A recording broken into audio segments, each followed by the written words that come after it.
दोस्तों, अगर आप एक स्टूडेंट हो तो सेल्फ स्टडी आपके लिए सबसे ज़्यादा इम्पोर्टेंट है। और जब बात खुद से पढ़ाई करने की आती है तो हमें सबसे पहले एक ही चीज़ याद आती है और वो है आलस। कि यार छोड़ना, कौन पढ़ेगा 4-5 घंटे और वो भी अकेले।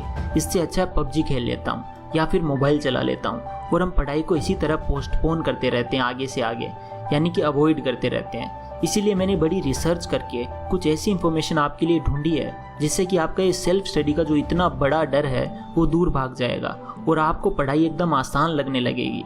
ये बातें आपने पहले सुनी ज़रूर होगी, लेकिन इन बातों को आपको किसी ने समझाया नहीं होगा। इस वीडियो में ना सिर्फ मैं आपको ये बताऊंगा कि आपको सेल्फ स्टडी करते वक्त किन बातों पर ध्यान देना है, बल्कि ये भी बताऊंगा कि आप अपना ध्यान एक जगह कैसे टिका कर रख सकते हैं जिससे कि आपको पढ़ाई करने में और अच्छे मार्क्स लाने में आसानी होगी। साथ ही आपको एक ऐसी टिप दूंगा जिससे कि आपको पढ़ा हुआ 10 टाइम्स ज़्यादा याद रहेगा। तो दोस्तों, मेरा नाम है मिस्टर प्रोटोन और आज मैं आपको बताऊंगा best self study tips to score highest. So let's begin. दोस्तों, कोई भी चीज़ शुरू करने से पहले हम उस चीज़ का जायज़ा लेते हैं और देखते हैं कि चीज़ें काम कैसे करती है। जैसे कि कार चलाना या बाइक चलाना सीखना। जब हम पहली बार बाइक चलाना सीखते हैं तो फर्स्ट टाइम में ही बाइक को रोड पे भगाने नहीं लगते। हम पहले उसके ब्रेक्स, क्लच, एक्सीलरेटर, इन सब चीज़ों को देखते हैं, इन्हें ऑब्जर्व करते हैं, फिर धीरे धीरे आगे बढ़ते हैं। अगर हम सीधे ही बाइक को हाईवे पे ले जाकर दौड़ाने लग जाएं तो एक्सीडेंट होना लाजमी है। इसी तरह जब आप पढ़ाई की बात करते हो तो उसका भी एक प्रोसेस होता है जिसे अच्छे से फॉलो किया जाए तो हमें पढ़ा हुआ सब याद भी हो जाता है और हम एग्ज़ाम्स के टाइम पर उसे अच्छे से रिकॉल भी कर पाते हैं। और अगर इस प्रोसेस को फॉलो ना करते हुए हम सीधे ही आगे बढ़ जाएं तो हमें पढ़ा हुआ ना तो समझ आएगा और ना ही हमारी मेहनत जो है वो वेस्ट हो जाएगी। तो आज मैं आपको बताने वाला हूँ कि हमें किस तरह से पढ़ाई करनी चाहिए। Remember my friends, always work smart not hard. Self study का एक प्रोसेस होता है जो कि अब मैं आपके साथ डिस्कस करने जा रहा हूँ। दोस्तों, नंबर 1, ओवरव्यू। सबसे पहले आप जो पढ़ने वाले हैं उस टॉपिक का ओवरव्यू लें। ओवरव्यू से मेरा मतलब ये है कि आप अपनी text books, online lectures, articles, जो कुछ भी हो उसको ऑब्जर्व करें और समझें कि आप क्या पढ़ने जा रहे हैं और आपको कहाँ से क्या क्या और कैसे कैसे पढ़ना है। जैसे हमने ऊपर बाइक का एग्जाम्पल लिया था, ठीक उसी तरह आपको यहाँ अपनी ऑब्जर्वेशन करनी है और एक रफ आइडिया डेवलप करना है और आपको ये देखना है कि मुझे क्या पढ़ना है और कहाँ से पढ़ना है। Number 2, make a plan. दोस्तों, आपने ये प्रोवर्ब तो सुना ही होगा, Those who fail to plan, plan to fail। इसका मतलब ये है कि जो इंसान प्लानिंग नहीं करता कोई चीज़ शुरू करने से पहले, वो फेल होने की तैयारी कर रहा होता है। और मुझे यकीन है कि आप में से कोई भी फेल नहीं होना चाहता, इसीलिए प्लानिंग इज़ रियली इम्पोर्टेंट। अब प्लान कैसे करना है? आपको सबसे पहले ओवरव्यू किया कि कैसे पढ़ना है, क्या करना है, कहाँ से पढ़ना है, तो अब ओवरव्यू को एक प्लान की शक्ल में ढाल दीजिए। आपके पास एग्ज़ाम के लिए कितने दिन बाकी है, आप रोज़ कितना टाइम पढ़ाई को दे सकते हो, उस हिसाब से अपने सब्जेक्ट्स को या अपने स्टडी मटेरियल को उस हिसाब से टाइम अलॉट कीजिए। ध्यान रहे कि आपको ये प्लान एक पेपर पर लिखना है और उससे पढ़ते वक्त अपनी नज़रों के सामने रखना है, जिससे कि आपको अपने रूटीन और पढ़ाई का ख्याल रहेगा और आप डिस्ट्रैक्ट नहीं होंगे। Number 3, start. अब आपको पढ़ना शुरू करना है एकदम स्लोली, बिल्कुल उसी तरह जिस तरह आप पहली बार बाइक या कार चलाते हैं। अभी तक आपने ओवरव्यू किया, प्लान किया, अब एक्शन की बारी। ये बात याद रखना दोस्तों कि plan without an execution is just like jumping out of aircraft without parachute. आप धीरे धीरे पढ़ना शुरू कीजिए विथ काम माइंड और आगे बढ़ते रहिए। जहाँ समझ ना आए तो रुकिए, गहरी सांस लीजिए और दोबारा ट्राई कीजिए।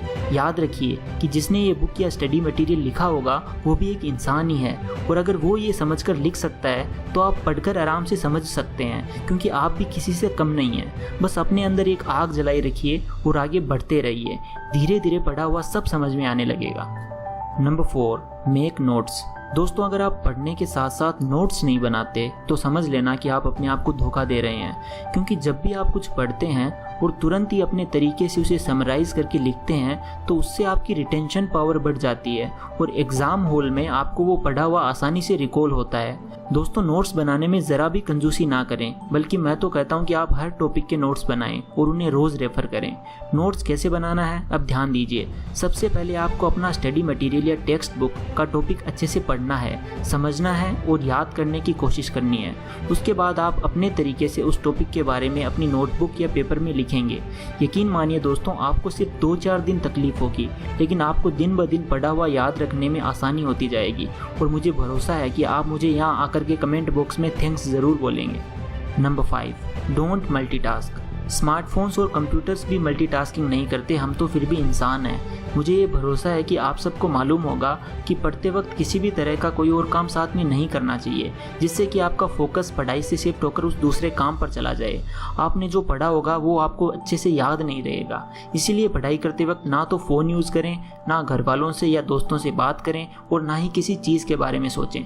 जितना हो सके आप शांत माहौल में पढ़ाई करें और फोकस करें सिर्फ पढ़ाई पर, क्योंकि जब आपको 2 काम एक साथ करने होते हैं तो एक भी काम सही से नहीं हो पाता। Number 6, 3 hours slot. हमेशा याद रखें कि जब भी आप पढ़ने बैठें तो 3-3 घंटे के स्लॉट में पढ़ें। मतलब कि आपको ज़्यादा से ज़्यादा एक बार में 3 घंटे के लिए ही पढ़ना चाहिए। उसमें भी एक 15 मिनट का ब्रेक लेना चाहिए। जैसे कि आप सुबह 9 बजे से पढ़ना शुरू करते हैं तो 10:30 के करीब आपको एक ब्रेक लेना चाहिए और रिफ्रेश होना चाहिए। इस ब्रेक के दौरान स्ट्रेचिंग करना सबसे ज़्यादा फ़ायदेमंद होता है। इस ब्रेक में स्मार्टफोन यूज़ ना करें, घर वालों से बात करें और फिर वापस 10:45 होते ही वापस पढ़ने बैठ जाएं 12 बजे तक। ये सबसे इफेक्टिव टाइम स्लॉट होता है पढ़ने के लिए और साइंटिफिकली प्रूवन भी है। मैं भी इसी टाइम स्लॉट को फॉलो करता हूँ और इससे मेरा फोकस बना रहता है हमेशा। Number 7, stay hydrated. मैंने कई बच्चों को देखा है जो पढ़ाई करते वक्त पानी की एक बूंद तक नहीं पीते और इसी वजह से वो बहुत जल्दी एग्जॉस्ट हो जाते हैं, थक जाते हैं और उनमें और पढ़ाई करने की हिम्मत नहीं रहती।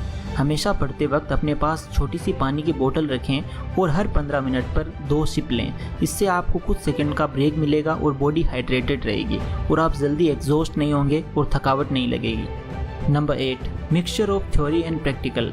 एक दिन में दोनों टाइप के सब्जेक्ट्स पढ़ने चाहिए, थ्योरी सब्जेक्ट्स भी और प्रैक्टिकल सब्जेक्ट्स भी। अगर आप कंटिन्यूअसली सिर्फ प्रैक्टिकल सब्जेक्ट्स लाइक मैथ्स या स्टैट्स पढ़ेंगे तो आपको फ्रस्ट्रेशन होने लगेगा। इसीलिए आपको एक दिन में दोनों सब्जेक्ट्स पढ़ने चाहिए। दोस्तों, नंबर 9, टीच अदर्स। आपने जो भी पढ़ा है वो किसी दूसरे को सिखाने से आपका पढ़ा हुआ और अच्छे से याद हो जाता है। किसी महान व्यक्ति ने कहा था कि अगर तुमने जो पढ़ा है, अगर तुम्हें देखना है कि तुमने वो कितना समझकर पढ़ा है, तो एक काम करो, एक 5 साल के बच्चे को वो टॉपिक समझा कर देखो इन द सिंपलेस्ट वे।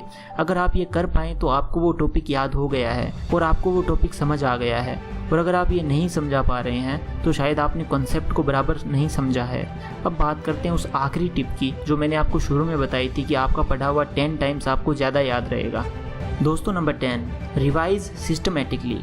सिर्फ पायलट रीडिंग करना is not a revision.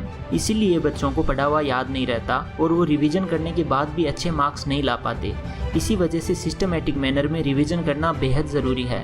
Systematic revision मतलब रेगुलर इंटरवल ऑफ टाइम पर रेलेवेंट मटेरियल से कम टाइम पीरियड में सब कुछ रिकॉल करना।